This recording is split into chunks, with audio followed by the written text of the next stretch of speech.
I started playing football in the streets, and in the streets you play to have fun.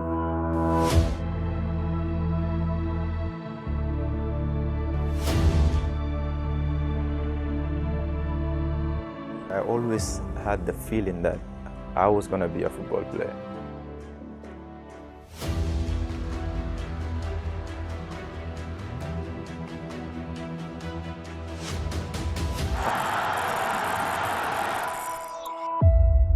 Dreaming about being a pro footballer, let's say around grade 4 to grade 5, when I was very young in primary school.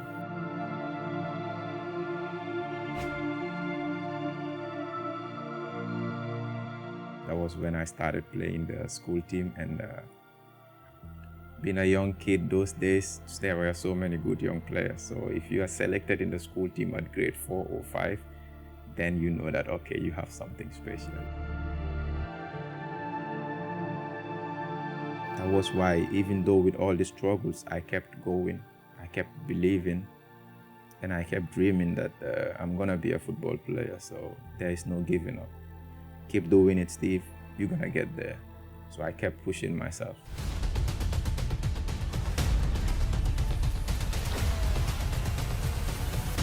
Atele kante kumandia ka subabe kumala atara be lor na bundaru fonte fon kay ko buba yalla be menkala ila bungo kono ila joram le samba woto ko si nim fano kata ntul ma wuli folo iko bita terene adu bu ka baye ako nyako a ninga na fon samba bungo kono ndene mo lek dinde mo lem ikana na fon dol janjandi batum kala alkunito ntul fana ni namuso fana wakilta. Early morning, when I'm going for my trainings in the beach or at the field, I knock on their door early morning, and either my mom will wake up or my dad come and open the main door for me.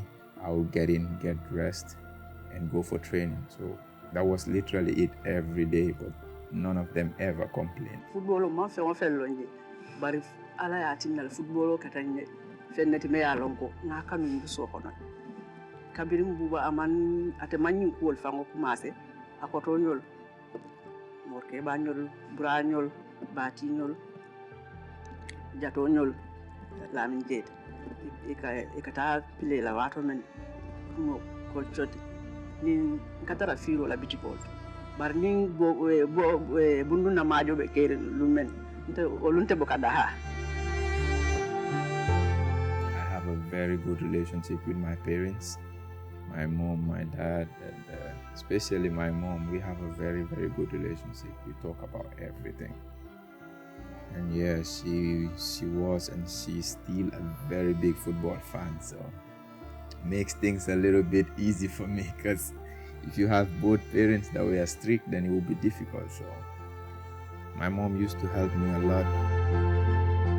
Bayre tubabolu ila crossroad akumaya tabak bayre ka crossroad ke nyama wala mu nyinde ko dingo hanabe doyare nyatlin ko men isa kata isa incorrect ayo ko yin aya samba bari ni ko be akala ko nte lafta nyinela adun ayata onata nyame anitila lafu mankling mndako ibe fanga torala ibata fanan torala Football katanye fennet me ya lonko na kanu ndu so la kon ngaf nyoma do be je fa ka fu nana ta ya kacha ay nindi ngol sala be football jiba he ita ko fa ma fa ita ni dinu letu hapar la jam football jiba nka ko mala mo ne bar football na kanu ndu so la kon ya fa ala la de maro kan football wala mi nakala nyaso ma sta nyatoti. Sometimes I stayed long in training. My mom will call me, "Are you okay?" And I'll be like, "Yeah, I'm fine. I'm on my way home." Those are those days that I didn't have the fare to come back early, so I'll be like riding my bike back home or something else. So yeah, my mom was very, very supportive, and during weekends we used to go for dara sometimes. So when we have important games, I would come to my mom and I'm like, I don't really want to go for dara today because we are playing against Shopbi or Jolakunda, and I don't want to miss that game. Because mostly the Warga games are in the morning and dara is in the morning, in the weekend. So I would try to convince my mom to help me escape. So My dad normally wakes up in the morning and sits in the middle of the compound, having his fresh air and drinking tea and coffee. So it's difficult to escape with my football shoes because he'll be like, "It's Dara, where are you going?" So I would make a deal with my mom. I would go out, normal, dress normal, and my mom will have my stuffs inside a bag and give it to me from the other compound over the fence.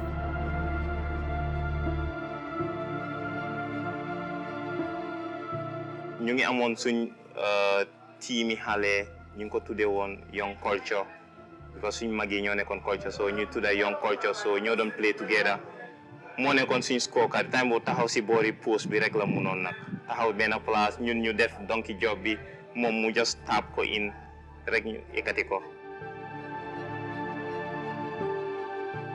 Steve is a complete player, like since from childhood. Steve will do amazing things, even though he's not playing like he used to before. Steve was like some Brazilian kid. Steve will dribble past everyone. Steve will score. Steve will assist.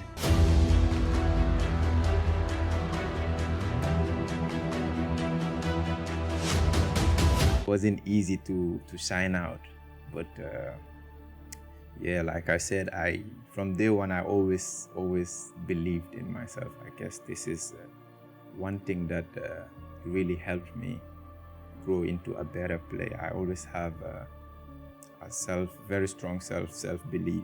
I always believe in myself. nekkuloon ku bari wax ak yooyu noonu moom waxam yëpp si bool bi la ko dee def because starting mi comme nu ma la ko waxee tap in rek la doon def but after su seetaanee comme ñoom Robinho ak yooyu noonu si la start commencé di copy gars yi di leen copy gaaw nag. Steve bu ñu ko doon isi nawetaan was in 2007 2008 fekku fi kii man yaa boobu laa bàyyi nawetaan dañ dem def ñu yóbbu ba final yeah Steve foofu la doon Steve bu ñu ko doon isi second half lañ ko isi first day bi bu ñu ko dugal ñun fans yaa ngi saaga suñ coach bi Aduway Jatta I could fully remember yaa ngi mer ñu xale bu laafa bi fan lañ ko dugalee waaye bu Steve ñëwee different fu mu def that very day non bro teel a neexali. I was very young. I came in the second half. Everyone was like, "Who is this small boy? Who is this small boy?" So by then, the left back of Zurich was a Freetonian, one Nigerian from FC Cologne. He was one of the best left backs in the area by then. Everyone, literally, every winger was scared of him. So me making my debut against him when I was coming in the second half, I was a bit nervous to be honest, because he was like top, those left back that are always going and hard. So I remember my first ball, I had him on a 1v1, did a little trick and he fell down, then I took him on. My first ball was an assist for Alaji Bambo, who headed in the ball in the net, and then from there. dafa ñeme ñoon train amoon na time daf doon jël bicycle yi benn xale fii boobu la day jël di ride di dem train parce que temps pass sa problème la day nekk bro dafa métti woon dafa métti woon temps pour pass sa dem dafa doon métti si moom. So it was difficult. Then that was when I started getting a bicycle from a neighbor who is my best friend, Bubacarr. His cousin was having a bicycle. So I used to get the bicycle like 6 a.m. just after Fajr prayer, before people wake up for work. So when the road is less busy, then I would ride the bicycle from Bundung to Fajr. I would train at the beach, and I would ride it back home. The time I was in Germany, people also tell me, your brother is a good player. I was surprised because, everybody was talking about him. I said, oh, that's cool. So I used to encourage him. Now I start to talk to him, tell him, we are in Europe, we know how things go here, but you are playing football is better, You concentrate on that. It's better than, to think, I want to come to Europe. You can do it, so just concentrate on it. Kamana do bije umate kotoma tere malde kafa Ibrahima Jaid para be Spain sai ta fono buba e wala copy wala liya ma ko baka ay wala copy dum wala fana ya football dunda sonda moto brayi ay football dunda buba sonda moto baka fo yalan ko anata muru football silang wala ka hala live Bra is like, he's like an idol for all kids in Bunun back then. He used to be very, very talented. Because I remember sometimes when I'm studying less and concentrating on the football too much, my dad will be like, "Are you better than Bra?" Because of course he's a very good player, but football is sometimes about luck. He didn't end up being a professional football player, but he was very good back in the day. So my dad will be like, "Are you better than Bra? What makes you think you're gonna be a football player?" So that is how good he was. Everyone, both the old and the young, everyone knows he was the best player in my area.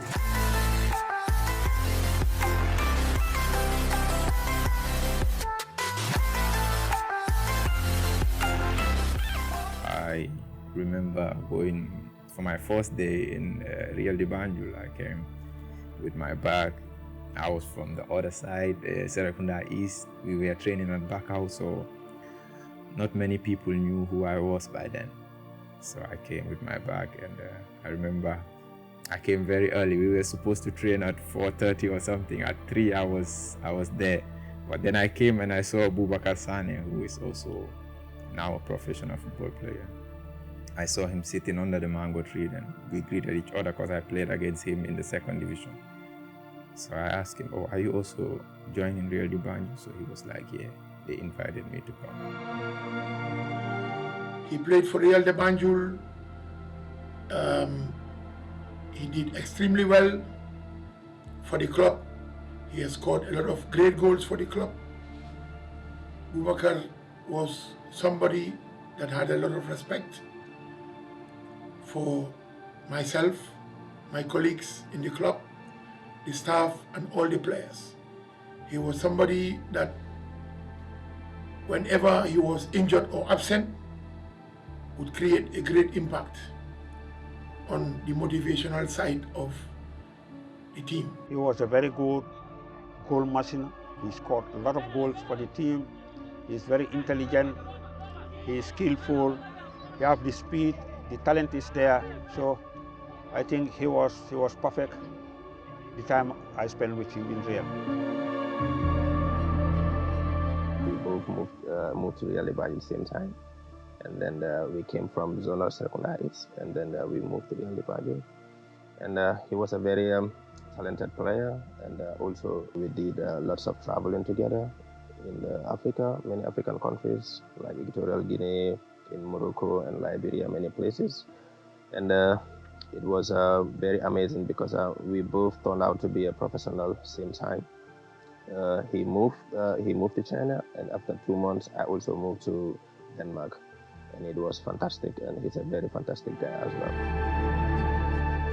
With Steve's case, it was very special because you could see this little kid that he had something that in the whole league in that time that nobody had. And within the shortest possible time, the boy stole the hearts of all the fans in the country, and everybody wanted to watch Steve. And that has grown and will keep growing. Steve, I use his skills, not his size, but his skills and his fastness. That's what I use in him.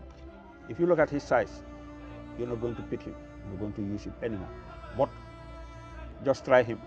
You'll know that this guy is a great player. He's a person who have this hunger inside him whenever he's playing in the pitch. He always wants to deliver, and he's a winner, as well. And I think that mentality is good for football player to have. So outside the pitch also, he's a very nice guy. We often don't see each other a lot, but he's a very nice guy outside the pitch. But in the pitch, he's a winner.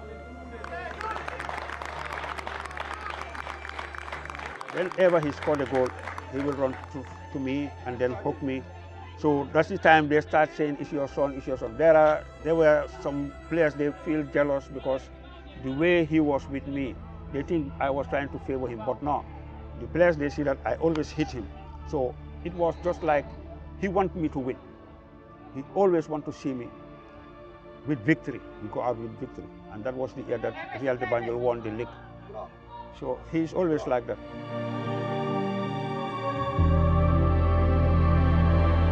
At some point in my career in Real de Banjul, I was being top scorer season after season, and I get interest from European clubs. I felt like, okay, it's right time to move. Everyone is like, you've done everything you should do in Gambia, in the league, so really should take you out, but they didn't know what was behind.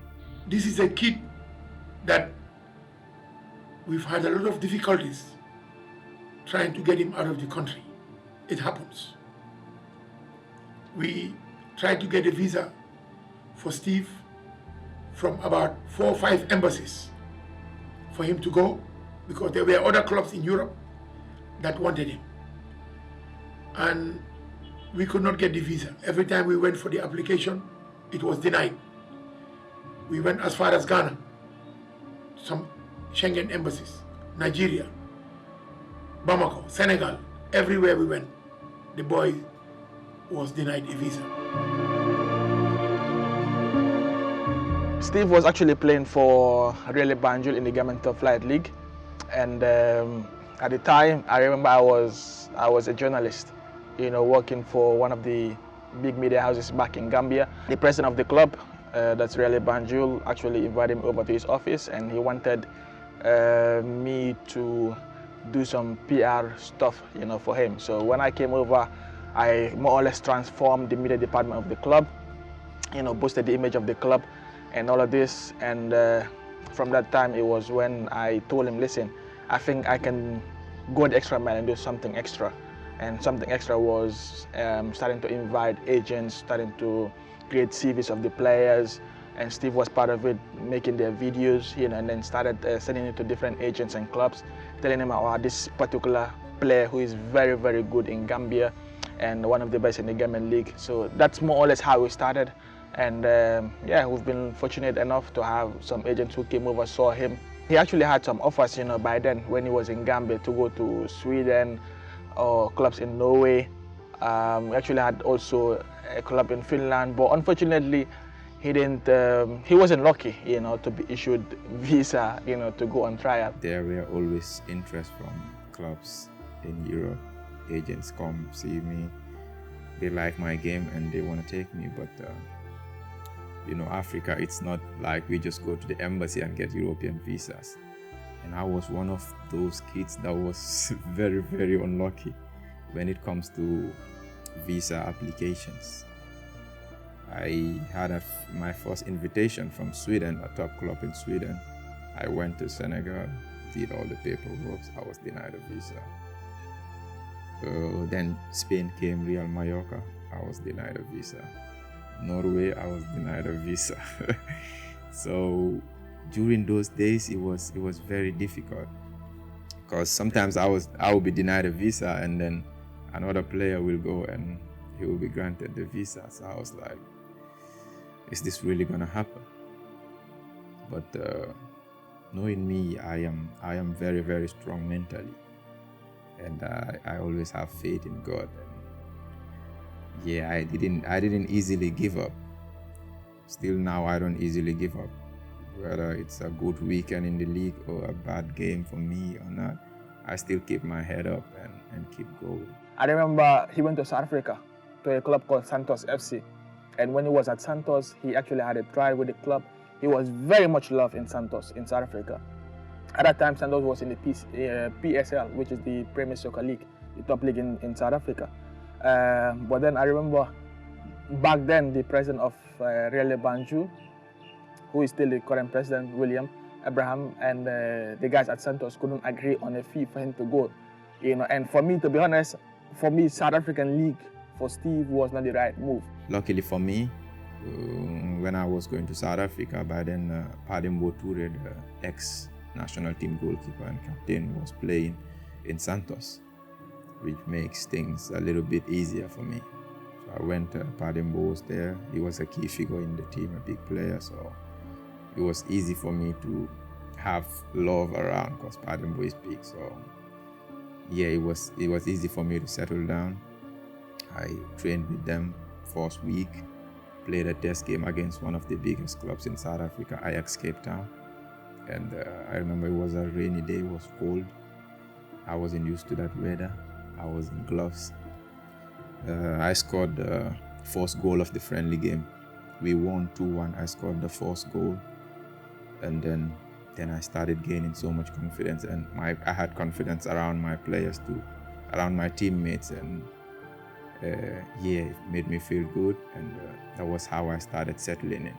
Played a very good test game. Everyone was happy. The agent that took me there called me that the chairman was happy. They think I have a very good future. I am very talented. He was very, very good.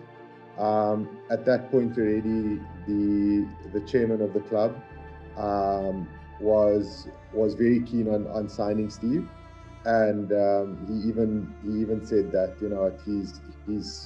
his quality is beyond playing in Africa. And at that stage already, he was adamant that Steve would play on the international stage. They offered me a contract. So, yeah, of course, I wanted to play in Europe, but I was like, okay, South Africa is also a better league than where I am from, the Gambia. So I accepted the offer. Everything was arranged, and it was between the two clubs to get to an agreement, but that didn't happen. This story is actually very funny because I remember Patrick in the Gambia, and during the game, I remember vividly it was in Banjul at the KG5. I was sat down next to him. William Abraham, the president of Real Bank, was sat down, and Patrick was in the middle. And the game started. Patrick took his cigar, the long cigar, and started smoking. After 5 minutes, he was like, he wants to go home, So Willie was like, Modo, Saki, and people holiday or like, as in what, like, was he here on vacation or what exactly? I'm like, what do you mean? And Willie was like, how can we be here? We invite him over to come and watch a player. He's telling us, let's go. He's done. So I asked Patrick, what's up? Are you not happy being here? Is the sun hot or what? I was like, Modu, I have seen what I've seen, and the player you told me is good, who is Steve. I've seen what I wanted to see. With his first touch, I will take him out. Sometimes after 10 seconds, you see the way a player moves, the way he controls the ball. It's like an instinct, like you put that together when you have the experience that I have, and I've seen so many good players coming that you don't need the many minutes to be sure when it's a class player. So I was immediately really impressed. He called me and said, I can take him to China. I said to him, fantastic, because China is a good league. They're paying good money, and I think Steve would do very well in China. He can start from there. Always usually get a second chance. It's usually not that you can say, okay, now we can't. Yeah. So it has to be very. It has to be, basically they have to. My initial idea was to take him to maybe top club in Scandinavia, but that wasn't easy because they didn't know much about Gambian football. And the bigger leagues in Europe was even more difficult because they had really no experience of Gambian players. By coincidence, my agent partner in China said that he was aware of my track record in Europe with African players, and he said, Patrick, let's do an experiment. Pick a very, very big talent from Africa, and we take him to China and see if that can be the start of something new. So that coincided with me finding Steve. I was sitting with my friends in the afternoon, and I got a call from Willie that I have an invitation from China. I was like, China? So he was a bit like, really? But I was like, okay. I can't say no to Willie. So I was like, okay, no problem. He said, but tomorrow come to my office this time, and then we'll talk about it. So I went to his office, showed me the invitation. Knowing Willie, everything is fast with him. So he told me, you are going to Dakar tomorrow to process the visa. So everything was very fast. I went home, told my parents, and then Willie called my parents, also told them. My eldest sister, the oldest in the family, she's very stubborn. She's very stubborn, and she didn't buy the idea of me going to China. She was like, no, I don't think it's a good move for you. Blah blah blah. It's a different continent. It will be difficult for you to settle down. They are different people from you. So it was a lot of talk. But then I was like, okay, let me just go and process the visa tomorrow. And then when I get back, we can see how to talk about it. Then I went to Dakar, processed the visa, got the Chinese visa. Then I came back home, and still it was a big fight with Willie, my sister, my parents.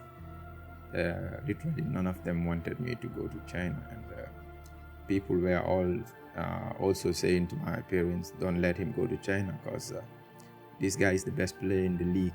He should be moving to Europe, not China. But of course, I mean, football is not always about what you can do. There is a whole lot of percentage of luck. You know, sometimes in life you need that bit of luck. So I think God blessed him and opened a door in China. At the time when that invitation to China came, he was not happy. I can tell you, he was not happy. I won't say all his family members, but some of them also were not happy, because at the time China was more like a retirement league. You know, so if you as a young player go to China, they'll be like, the for them retire, you know, Karem Jehna. A lot of people were against the idea of him going to China. I had fights with different people, but they would not understand what was in-house, the problems that we had to get this boy out of the country.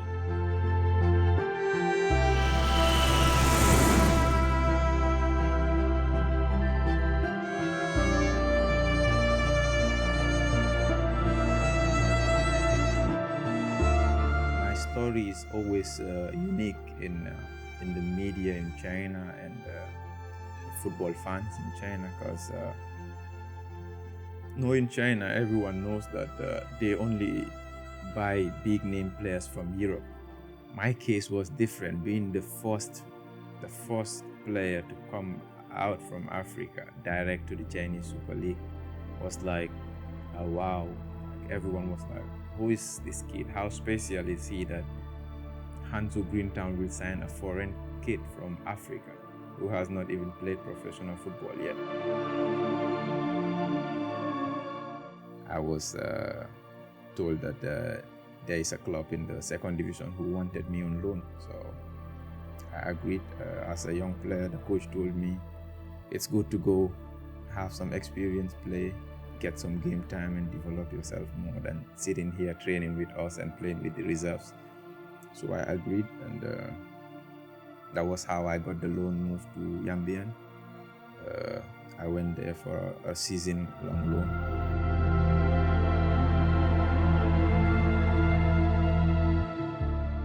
到了禁区内，扣回来，斯蒂夫直接打门，漂亮，梅开二度，黑色闪电划破长空。 The boy was sent on loan, and that's where he showcased himself and became one of the top scorers, became the first African to go directly to China and start banging goals and start having the biggest name coming out of Africa in China.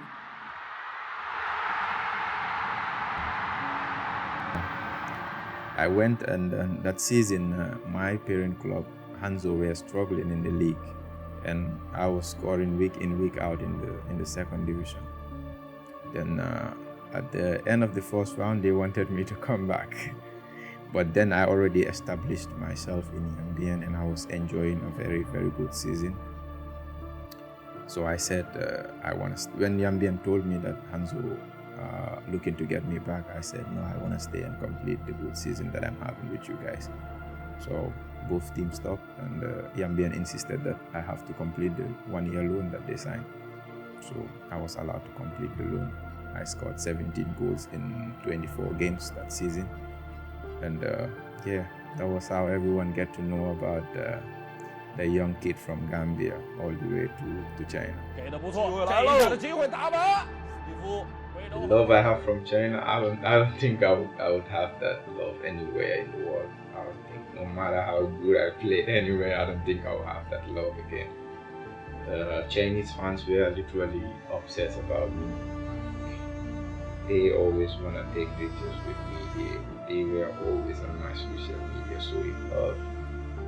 It was always a nice feeling to know that people love and appreciate you. Me, there were so many big names in China, but whenever my name is mentioned, it's like a different thing. Even game days in the stadium, when they are calling the team list, when my name is mentioned, the whole stadium goes crazy. So Chinese fans were just amazing, and they still follow my games. They still message on my Instagram. In my home stadium in Gambia, if you go to the stadium, the biggest picture you will see is my picture written Gambian Cristiano Ronaldo on it with my picture. So having that in a foreign land, not in your own country, is a very big achievement, and shows that the people really love you.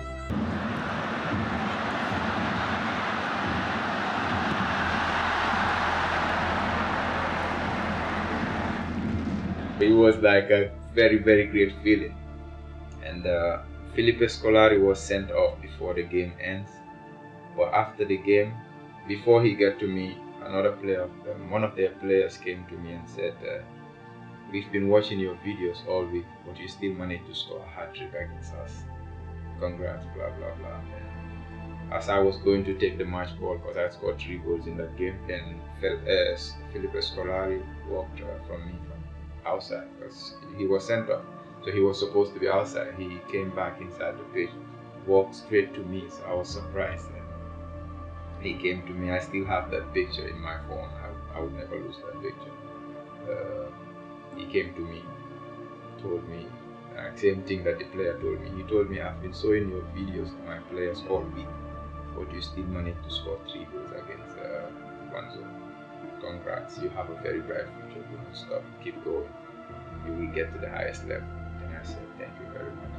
And at the back of my mind, I'm like, this guy coached Ronaldinho, Ronaldo, Neymar, all these big names. Why would me amaze him to the extent of him coming down?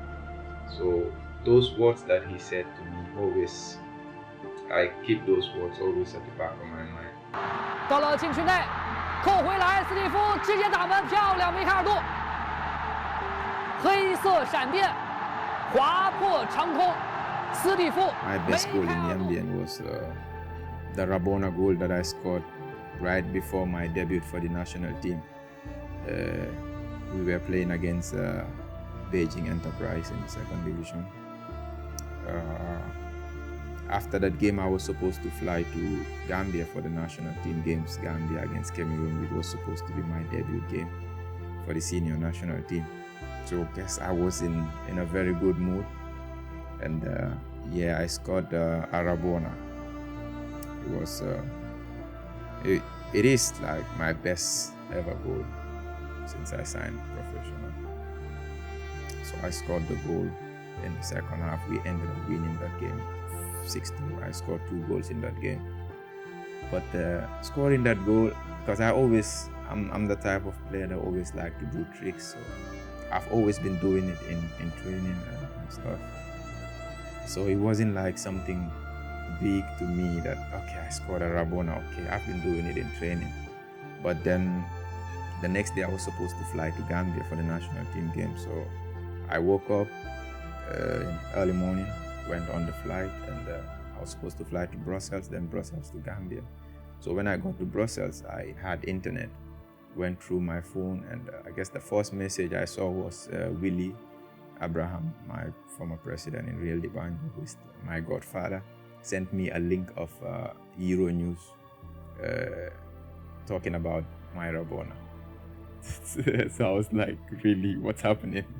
He said, you've gone worldwide. Everyone is talking about your goal. So that was how I got to the internet, and I saw people tagging me on Facebook, Instagram, Euro News, France 24, all big sports sites were broadcasting, talking about the goal that an unknown kid from Gambia scored in China. We were supposed to play Guezo in the final game of the season. So at the lineup, I was standing, and then Mario Suarez, who is a very big name in the world of football, played in Atletico Madrid, Fiorentina, Watford in the Premier League, played in so many big clubs, came, walked to me, and then greeted me and called my name. So I was surprised at some point, really. I was like, really? Mario Suarez knew who I am? So then he said to me, take it easy today, you will join us. So to my surprise, I was like, what does he mean? What's happening? Because I didn't know what was going on and what he meant by that. But still, I just kept my cool, played my game. I scored 2 goals against them, not knowing they were interested in me and they were already speaking to the club to sign me. So that was it. After the game, he walked to me again, asked me for my WeChat account, because WeChat is like WhatsApp in China. So he asked me for my WeChat account. We shared accounts. And then from there, we kept in touch. So all through the summer, he was sending me messages, convincing me to sign with them. And of course, having a player like Mario telling you to join him in his team is really a big achievement, because he's played with one of the best players in the world. But still, he's sending me messages every couple of days trying to convince me to join them. So here's one reason why the move to Guezo was an easy decision for me to make. So then I agreed to join them, signed with them, and then I had a good season with them, ended up being the top scorer of the club in that season. And yeah, I enjoyed a very good competition with Mario around me and on a very good team. 调整，再调整，再扣，再射门，球进了，3比0。那这就是完全个人能力的体现了啊！斯蒂夫，赛季的第9粒入球，又学克里斯蒂亚诺·罗纳尔多，这是。He's an amazing person, an amazing guy, an excellent teammate, and he's always happy. He's always laughing. So he brings a really good atmosphere for the team, for the dressing room, and as a player, as a football player. He has an amazing conditions. He's a good striker with good mobility. He has a lot of goals. He scored a lot of goals. I know him in China, and I play as an opponent against him, where he scored a lot of goals, and also as a teammate in we share team in Withu in Guyana, and he also made a good season. He scored a lot of goals for us.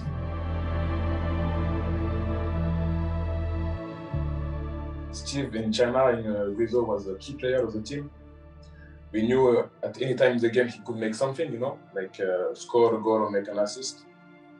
And as a man, he helped me a lot, because we get along easily, and we are very chilling every time together. So it was very, very, very nice experience. I remember there was a time we had an offer from a then Premier League club in England, the club called Watford, and they actually placed bids, on him. But the club that Steve was in at the time asked for too much money. I think they were asking for 12 million euros at the time. And to imagine a player that you brought from Africa, you spent $20,000 in to sign, but then you wanted 12 million euros to sell him. For me, it was unrealistic. I would say greedy on the part of the club, and it was very much unfair to the boy, because we all know his dreams has always been to play in Europe. And the best leagues, or the best league in Europe, as we all know, is the English Premier League. And if you have a Premier League club coming in for your services, even though it's not an Arsenal, it's not a United, it's not a Liverpool or a City, or a Chelsea. But you always know that even if it is a relegation-threatened team, you will go there, do very well, and one of the big six will actually sign you.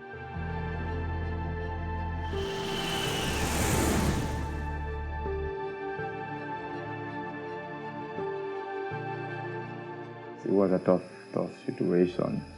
We were there pushing and pulling till the final day of the transfer window. Then a day before the transfer window closes in Saudi, we got a call that Saudi Arabia, a club in Saudi Arabia, Al-Shabaab, were interested in me, and they were ready to pay the big transfer fee that the Chinese team was asking. So I didn't have a choice. I mean, that was the last option. It's either I take it or I sit for 6 months without playing, because the window in China was already closed by then as well. So I couldn't go back to my club. So I had to take it. I had to take it, and it was really not what I wanted. I was really not excited for it, but it was the only option. So that was how I flew to Turkey, because if we had to go to Saudi to sign the contract, the window would be closed by then. So the club sent a representative, and we met in Istanbul. Then they brought all the contracts. The proposal was okay. They were paying a lot. They could match my salary, and they matched the transfer fee from the club as well. So I didn't have an option. I accepted, and that was how I signed for Al-Shabaab, and I joined the club.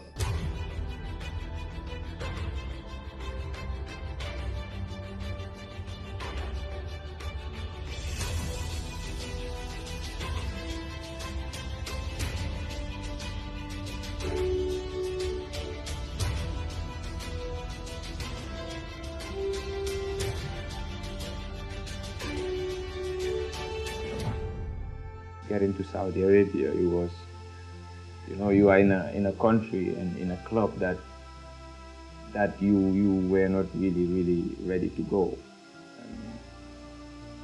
It can be a bit difficult mentally to focus on your game, and I must admit it had a really big impact in my games, because I wasn't enjoying the football that I was enjoying back then in my other previous seasons, because I couldn't settle down socially.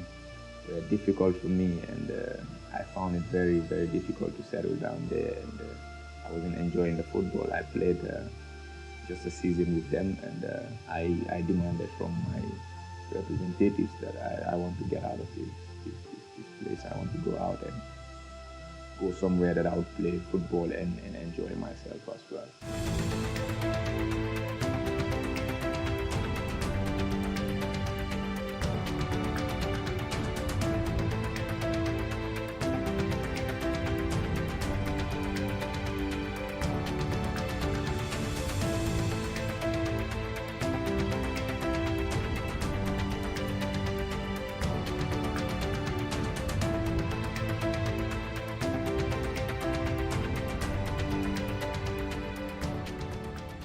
Going to Ajman, I came to a club that was more like a family. They welcomed me very nicely, and they respected me so much. So I settled down pretty quick. I just trained for 3 days because I was fit. I did all 3 seasons in Germany with Al-Shabaab, so I was fit and ready. I trained 3 days with the club, and I had my debut in one of the biggest games for the club against a big side in the UAE League, Al Wasl, and I scored the only goal in that game, and we won by 1-0. So, coming to a team and scoring on your debut gives you a bit of confidence. You have confidence from your teammates, from the fans, and from the management as well. So, from that moment, everyone believed a lot in me, and that was how I completed the season with 7 goals, and I was joint top scorer in the team. خطيرة الآن وليام أوسو خطرة تراولي جول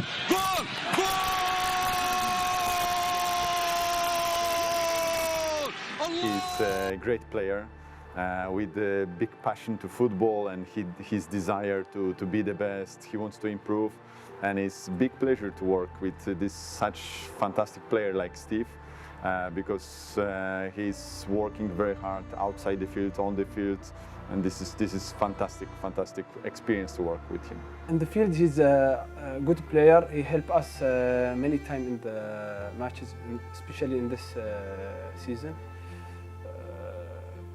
He's very good front of the goal. He's very dangerous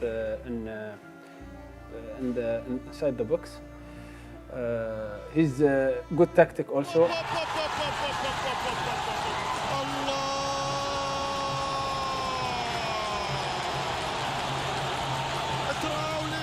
He's like my brother, you know. He's like my little brother, yeah. And we'll try to do our best, you know, to help Ajman Football Club. Yeah, but between me and him, it's like brother, you know. It's like family, and we fight together and we do everything together, you know. He's a fantastic player. Yeah, he can play anywhere, everywhere in Europe. Yeah. تراولي انفراد يا تراولي وضع تراولي سجل تراولي. He's play striker. Now more winger, more understand me understand more Steve, because I play before together. Very good this. Now I speak before Steve, my friend, my family. It's training time. Normally we are training at night in the Ramadan at 9 o'clock, but it's after 8, so I'm going a bit earlier to prepare myself, do my personal trainings before the team gets there. So yeah, that's what I normally do. I go like an hour before training, prepare myself, and yeah, get going. Join me.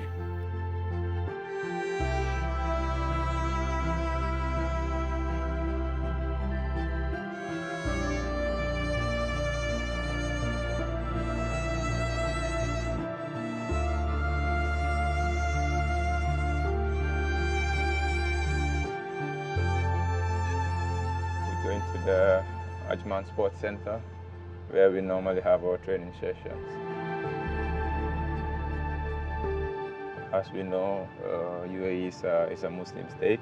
Everything changes, and yeah, we used to train in the afternoon, but now we start training at 9 o'clock, so things change because of the Ramadan. Ajman it's a big city, and it's close to Dubai, like 30 minutes from downtown Dubai. So it's a city that most of the people want to leave because Dubai is a bit busy. So when you're here to work or something, you don't want to stay in Dubai because there's so much destruction. So people want to stay in Ajman. So it's like a residential sort of area.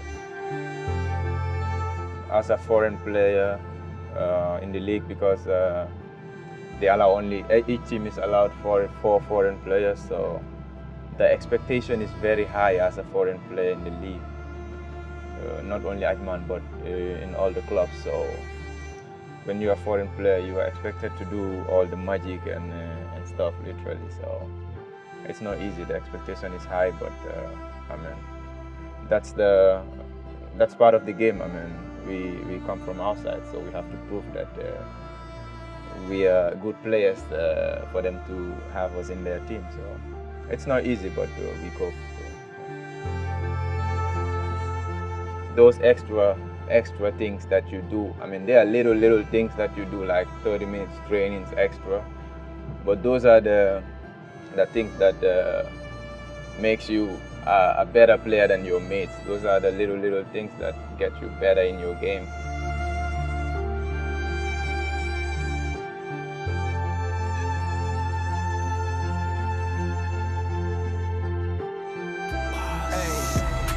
Stays on my grind, get that money, don't get fed up. Take all my homies in the club, you know we got turn up.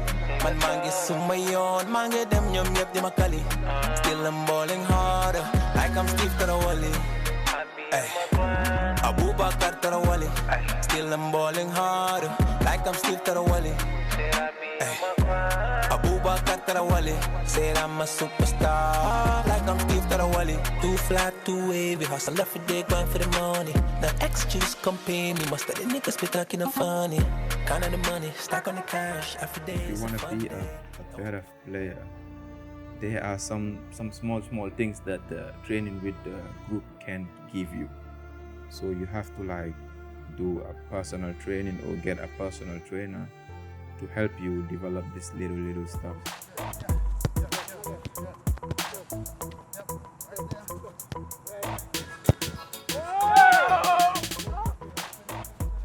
I try to keep my body in shape so I won't gain and I won't lose weight. So I always manage to keep myself in the same kilograms that I'm weighing. I'm there, down there. I don't gain so much weight and I don't lose so much weight thanks to the proper nutrition that I use to keep myself in shape. And also, of course, I hit the gym a lot. But mostly not to push weights, but to keep myself fit, keep myself in shape. Being an Ajman player is a pleasure for me because it's a club with great history, and being the only club in the city, you can imagine how important this club is to the people and to the fans and the city at large. Everything that Trawally about, he's a very smart player, a very athletic player as well, a very decisive player when he's at his best. Trawally fits into that well. He's someone who did very well in China. Saudi Arabia, I guess even he would say, is a bit mixed for him, but he's come to Ajman and found a home. He was second top scorer in his first season, and he's top scorer as we speak this season. And his goals have been absolutely vital in a team that is really scrapping against relegation, and without him they'd be in real trouble. Well, he had a bit of everything, the vision, he saw everything around him, the technique, he scored with ease. Just a natural footballer. He's a very exciting player, a very imaginative player. He's also always willing, I think, to put in the hard yards. You'll see him maybe starting on the wing, drifting inside, or starting in the middle and drifting out wide. He loves getting in between that channel between the centre back and the full back, and he can cause real danger there, cause real chaos. He's clearly got a lot of talent, a lot of commitment, and I think a lot of game intelligence as well. And he's also just exciting to watch on the ball. With Trawally, he's always got a trick or something like that which he might pull, and that's something, as a commentator and as a supporter of the local league here, he's the type of player that makes you stand up and get excited. He's the player who like we call this player a game changer. That's this player. He have fantastic dribbling. He's very fast. For this reason, he's a player who create the advantage, winning the competition between 1 versus 1, which is the most unique now in football, because these players, they had the most value because of their skills, their dribbling, and also all the fans. They love this kind of play when they dribble, they go fast, and they score the goal. This is the most important in football. I use the normal take recovery. This is very good. Yeah, helps me a lot. Yeah. This helps me a lot. Good. Get ready for hard work today. Sure. You'll kill it today again, huh? Of course.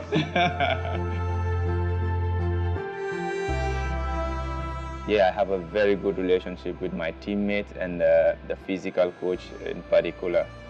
He helped me a lot develop my game since he came to this club. And the head coach also helped me a lot in my game, because especially defensive-wise, because when I was coming here, I was not so much physically ready when it comes to defending, but he helped a lot in improving that in my game, and I say a big thank you to him. Steve, I started work for him, I would say 3 years ago, something like that. Yeah, it feels great. Great guy, funny guy, nice guy, really focused what he wants. Yeah, it's really cool to work together with him for the last 3 years.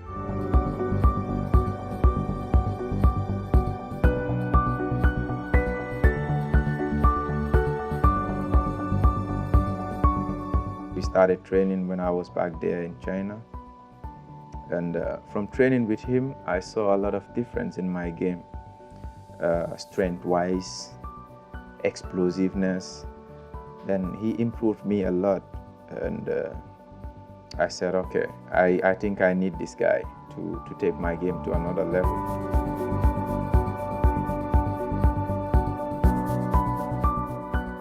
He's a guy who always needs a mobility training, a little bit of strength. This helps him a lot, and his flexibility as well. So these 3 points was really important when he started training, and then I would say improve a lot since we started. I was able to pay financially for myself, so I pay Lucas from my own pocket, not from the team or from my agent, but I pay him from my own pocket, just so I can be better than my mates. I can take my game to another level. And since 3 years ago, we are still going strong, and I guess that's one secret that kept me going. Well done, yeah. It was a good one. Good session, man. Yeah. I hope we still friends. Eh? It's about 30 minutes before I did. That's good. That's great.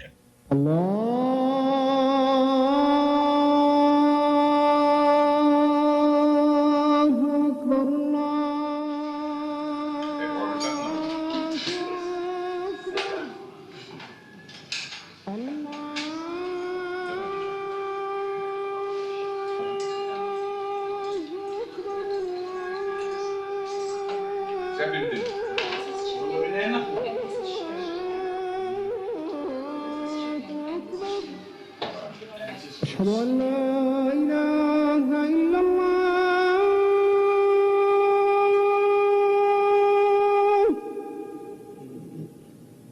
أشهد أن لا إله إلا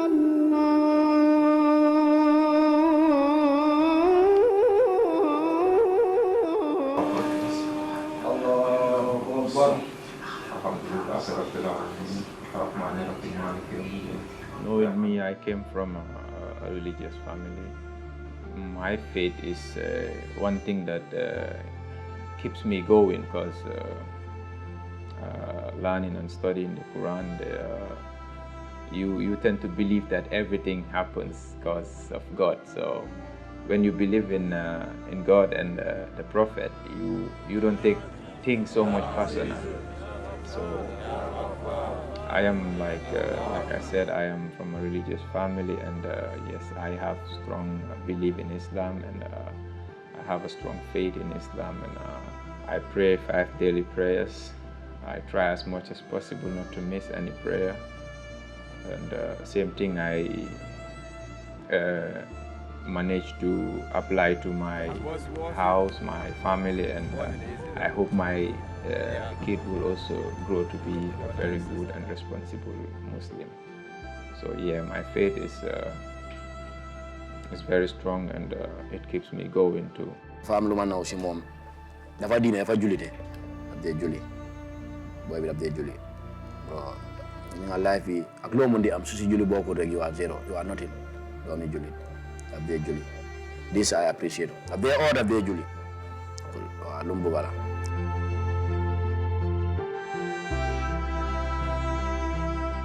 So it's Fajr prayer at the masjid with my brothers. It's Ramadan, so we try as much as possible to have all 5 daily prayers at the mosque. Make as much dua for ourselves, our families, our friends, and our country.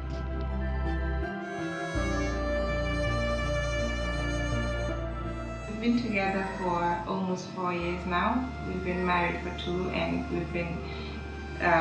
we were dating for 2 years, then got married. So altogether for like 4 years now. He saw me. He claimed he saw me online, and then got my contact through a mutual friend that we had, and we started talking. And he was very fun to talk to, and we connected very quickly. My mom was alive at the time, and she happened to be a football fanatic. So we used to have really good conversations. They used to talk, actually. So we got closer, and here we are today. I always say I have a very smart wife. I always say that. Even last night I was having an interview and I said the same thing. And getting married to her really changed my life. Changed me a lot, because before getting married, you know, young and free, I was partying a lot maybe. But since I met her, she doesn't even go out. I have to force her to go on dates with me. So it is that bad. So she doesn't go out. She always feels at home. So when you are married to a person like that, you also would have to sit at home. So getting married to her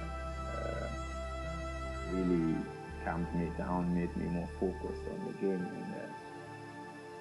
and made me grow as well as a man and a husband and a father as well. Very outgoing person, jovial, fun to be around, a great husband and an amazing father, a good friend and a brother, and most importantly, he has a big heart. He's very generous, mashallah, and has a big heart.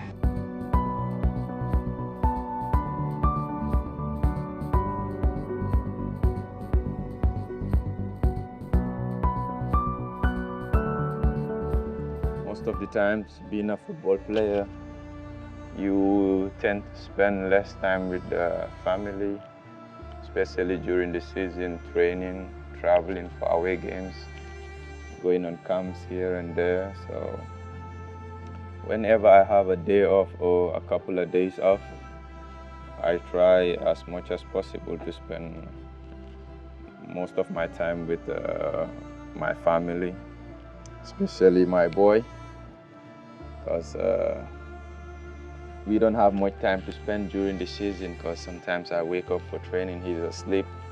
I'm back for training, he's a kid still, so he'll be sleeping, waking up sleeping, so we don't spend much time together. So whenever I have a day off or some days, I spend it mostly with my son, taking a walk to the park, because he likes the outdoors, so I try to spend more time with him. Alhamdulillah, now we have a +1, and he is very attached to our son. So now whenever he's home and he's free, apart from training, he spends all of his time with our son. He takes him out for walks, or we go out as a family, or he just babysits and makes motherhood easier for me. I am very much attached with my son, and he is as well with me. I mean, even though he doesn't know much about life now, but sometimes I feel like when it's time for training, he kind of feel like, okay, daddy is about to go. He kind of give me that face, and it hurts really whenever it's time for training. I feel so bad when I look at him. So we have a very strong bond, me and him. We play all the time. He just looks at me and be smiling, and I guess that's one of the best things.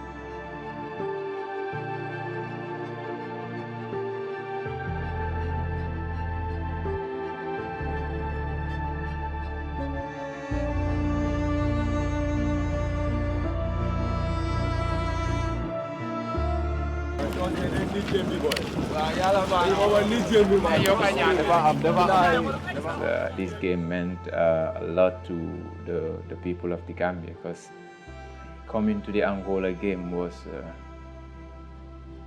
a very tough month, trying to get ready physically, mentally with my club before going to the most important game in my country's football history.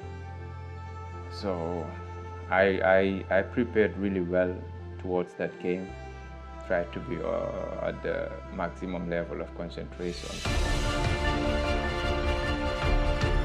Captain's Fate and his 25-man squad are having their final training session ahead of a crucial game tomorrow, Thursday, against Angola.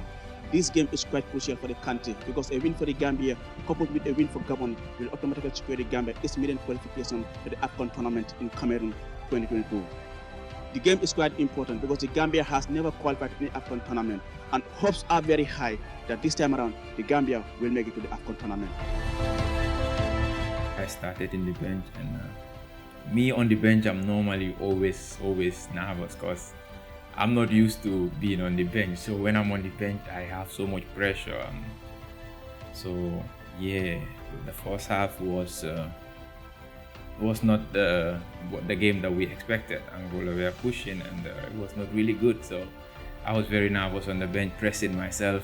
Some of my mates were trying to talk to me, but I was not even there. Like, I was just focused in the game. I was really focused on the game, and before the first half finished, they asked me to go and warm up, and then yeah, I went down. I was warming up, and the coach said I should be ready because I'm coming in direct when they're starting the second half. Bubacarr, Trawally, number 20, coming on. I went in because everyone knows my strength is opening the play, taking on defenders on 1v1. So that was what the coach wanted since the first half, but it didn't happen. So he told me to come on and try to open up the defense of Angola. I came and did exactly that, and luckily I was involved in the build-up to the only goal that Hassan Cisse scored that qualified the Gambia to its first AFCON competition. Steve Trawally going forward, he wins the ball again, tricky player he is, difficult to stop every time, he always try to make the moves. Abdullah Jallo, stop low one, step by the goalkeeper, Hassan Cisse!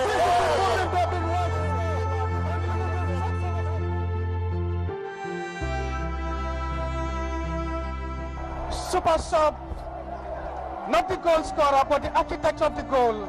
Bubacarr Steve Trawally doing exceptionally well. Once again, proving his work. He's so important to this team.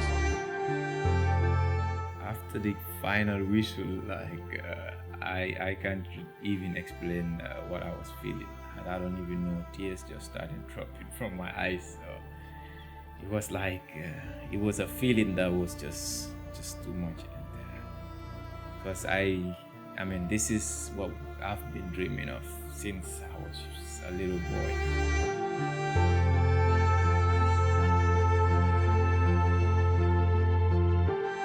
No, but Steve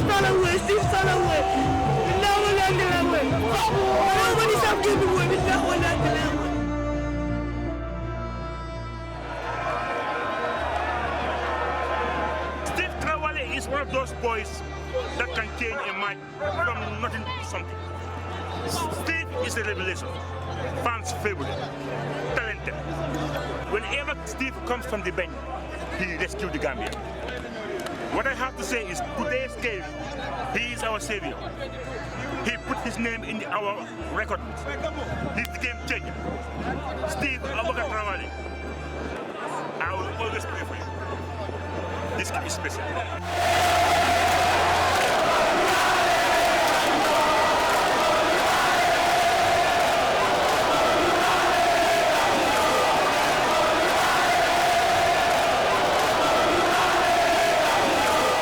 Growing up loving football, I always wished to see my country going head to head with the big footballing nations in the world, in Africa. So being part of the group to first make this history and having my dream come true was a very big achievement, was a great feeling. I was just in tears, and I wouldn't tell you why I am even crying. I don't know if it's tears of joy. I don't even know.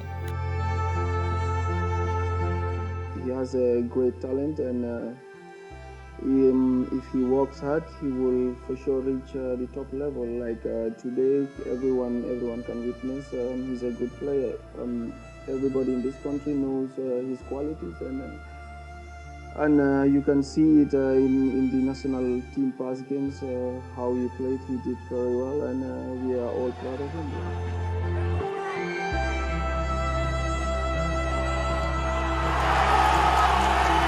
He's an amazing player, and he always wanted to deliver whenever he came into the pitch. And Steve Trawally, everyone knows that he's an amazing player, an amazing guy. And I will just keep telling him, just keep it up and continue what you're doing. If you come in the team in the second half, make sure you show the ball that you are Steve Trawally. And that's what he did. He came, beat past 3 players, passed a goal, and you see, everybody starts shouting of him. Came back, and he came back big, because he and the whole team made Gambia proud, made Gambia go to the African Cup of Nations. And I think Steve can take us to the final. I think he can. If he's fit, if he's well, he can take us to the final. Steve is a player that never wants to lose. I was in a lot of selections, like since 2015 till date. I was in a lot of selections with the national team, but to be honest, I've never been in a group so positive, so much in one vibe like this group that just made history. I think this is one thing that really pushed us, because there were many good teams that were here before. There were many big players, good players that were there before us, but I guess we were lucky also to achieve this. But also one thing that kept us going was the atmosphere in the group. Everyone was together, everyone was positive. There wasn't a single day that you hear any negativity.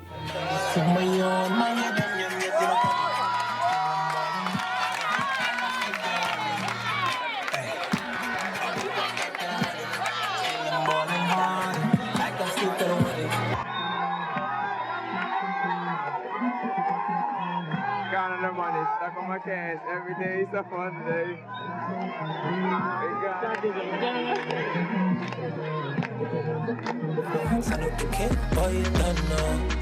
Stays on my grind, get that money, don't get fed up. They call my homies in the club, you know we got turn up. Man, get some my own, man, get them yum yum, they makali. Still I'm balling hard. Assalamu alaikum. Maa ngi leen di nuyu yéen ñëpp ku nekk ci turam ak santam. Mënuma leen a fay. Oote naa depuis bëccëg ngeen a ngi fi. I wish ma ñëwoon earlier pour ma spend much time ak yéen. Waaye dañu invite on si président bi moo tax mënuma teel a ñëw. Waaye kontaan naa trop ne ak lu ma leet yëpp xaar ngeen ma ñëw. Te man mënuma leen a fay. Fu ma dem nag Bundung laa lay represent. Buñ ma laajte man waa Bundung laa juddoo Bundung laa yaroo. Lu ma am yëpp fii la. Stays on my grind, get that money, don't get fed up.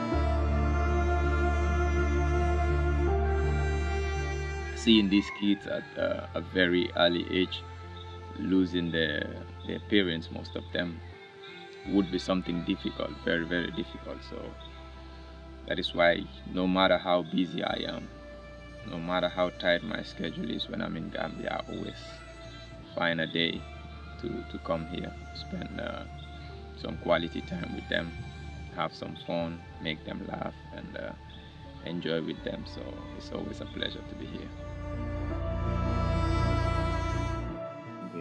sant di ko gërëm di kontaan bu baax si ñëwam fii maanaam fii daanaka mu ngi am fi ñetti yoon ñëwam fii waaye ñoom bu nekk bu ñëwee macha allah dañuy am yokkute bu baax du ñuy defal fii dañ koy dugal foo xamante ne aajooxoon nañ ko foofu noonu si wàllu daara bi maanaam lu muy joxee fii moom alhamdulillah question bi di gërëm bu baax.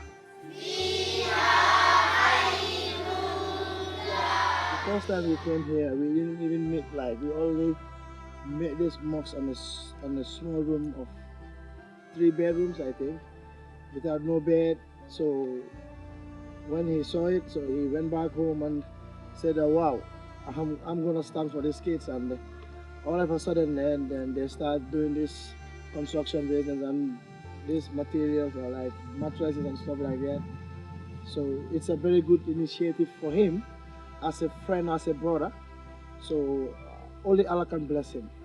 Everybody that knows him knows that he is a giver.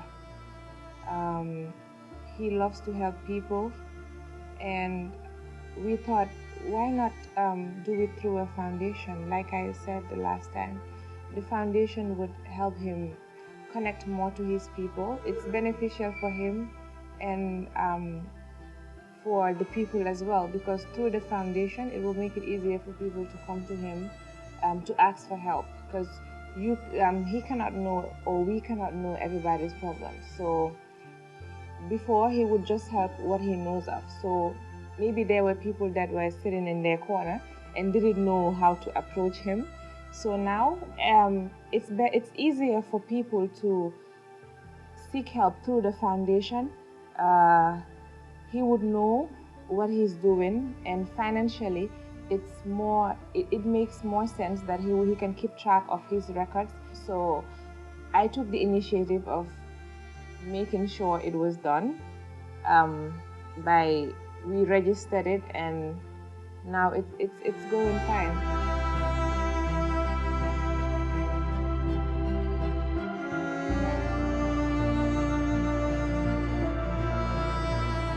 Generally, I at this point I'm looking after him from a contractual perspective, just making sure that all his contracts are beneficial and also don't put him in a position that prejudices him. But I just make sure that everything is above board and that he is protected from a legal perspective as well as a footballing perspective. So that nothing can go wrong for him with regards to contractual obligations with him to the club, with the club to him, and also with his outside football investments. So when it comes to his investments in properties or any other business dealing, I make sure that all his contracts and paperwork are taken care of, so that he doesn't have to worry about those things and just focus on his football.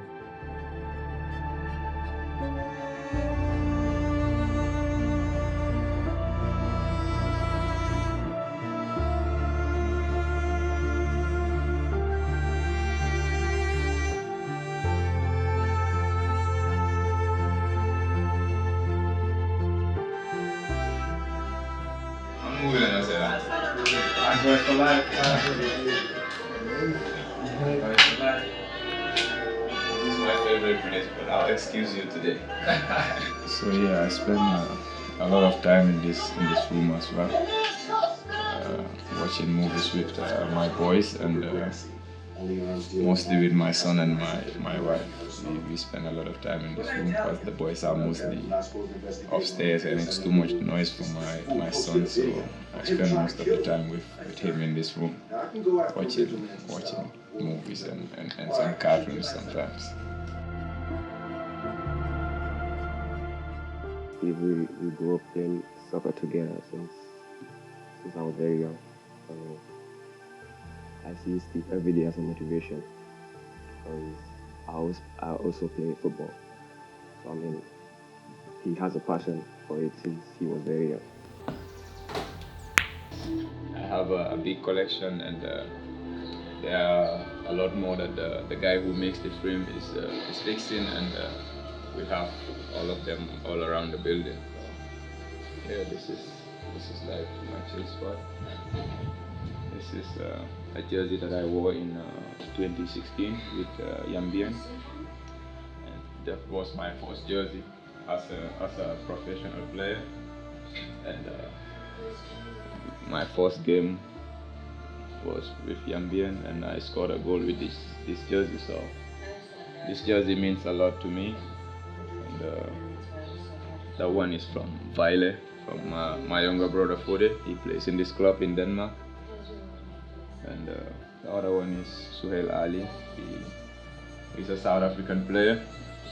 This is the jersey that I wore when I won the Player of the Week, the MVP award in Dubai last season, when I scored 2 goals against Hatta.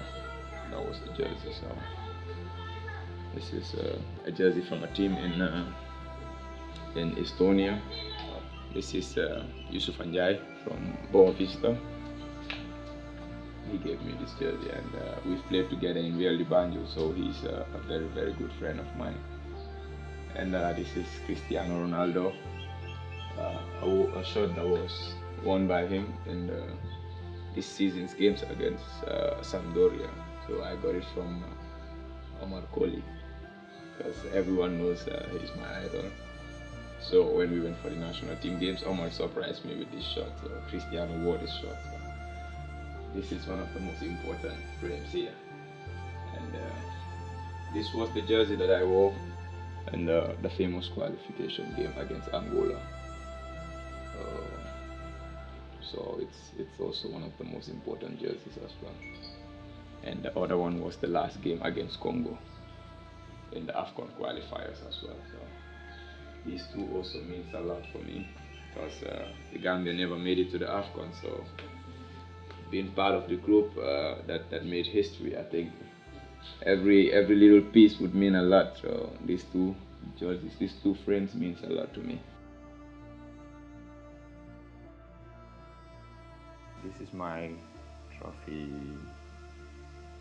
cabin, and as you can see, we don't have much space here, so I kept some of them at my parents' house too. I have some gold medals that are with my dad that I won from China in my first season as we were the league champions. This is the boot that I wore in the famous historic qualification against Angola, which booked our ticket to the AFCON. So I thought it was wise to have an autograph, the date, and the AFCON written on it, and then I'll have it here for my kids to see. And this was an MVP award in China for the Player of the Month. It was the month that I scored double hat-tricks, scored against Beijing Guan and Guangzhou Evergrande in a span of 3 weeks. So I got the Player of the Month award, and this is the ball that I got from scoring the hat-trick against Guangzhou Evergrande. So I had all my teammates' autographs on it, and I'm keeping it safe as well. And yeah, I got this.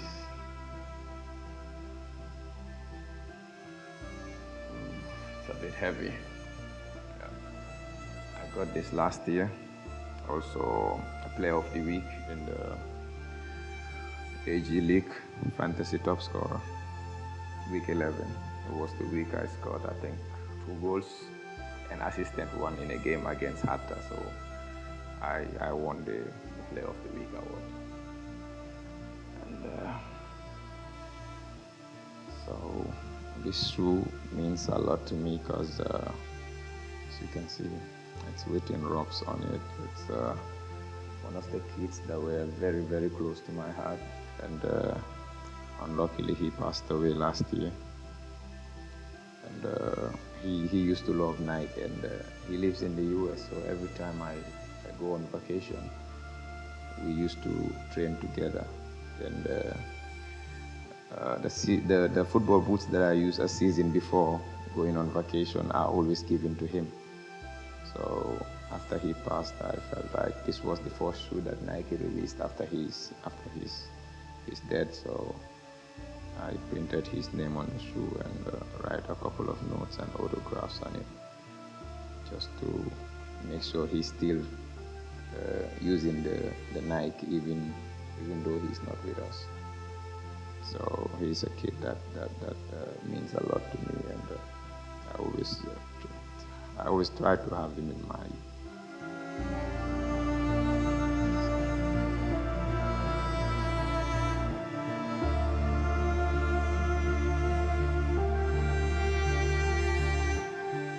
I always try to make sure he is close to me, and that's one reason why I kept this shoe in front of my house. So yeah, I always have him with me, even though he's not with me.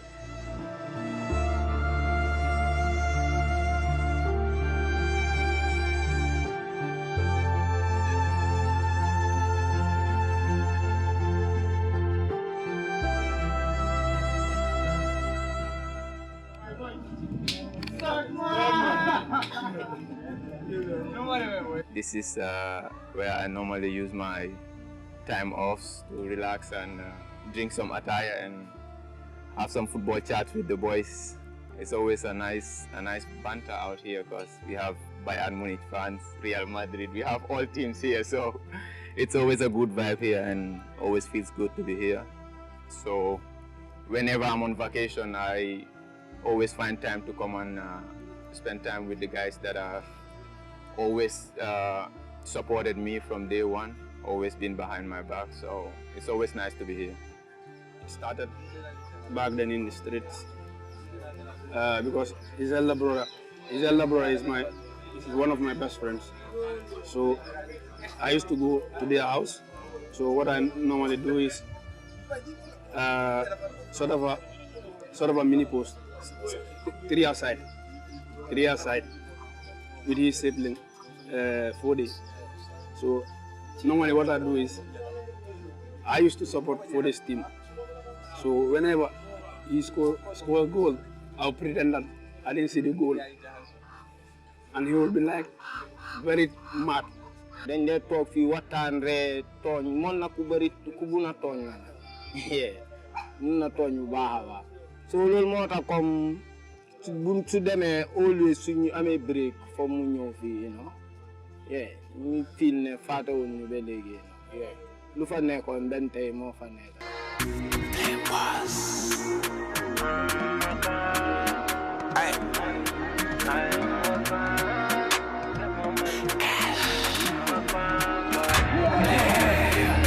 Hey, stays on my grind, get that money, don't get fed up.